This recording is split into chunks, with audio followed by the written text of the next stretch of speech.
તો હમણાં જ એક લવી સભામાં જે પ્રવચન હતું એમાં એક વાક્ય સાંભળવા મળ્યું કે હઠ, માન અને ઈર્ષા, આ ત્રણ વસ્તુ જો તમારા જીવનમાંથી નીકળી જાય તો તમારું જીવન ખરેખર સ્વર્ગ બની જાય.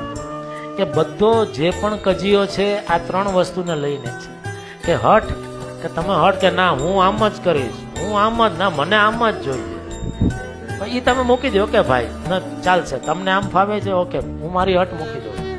માન, લગભગ બધા પ્રશ્નો માન, કે મને ઓલાએ બોલાવ્યો નહીં, મને અહીંયા બેસવાનું કીધું નહીં, મને ખુરશી આપી નહીં, મને હું પાછળ બેસું, હું આટલો મોટો માણસ ને હું ચોથી રોમાં પાંચમી રોમાં બેસું.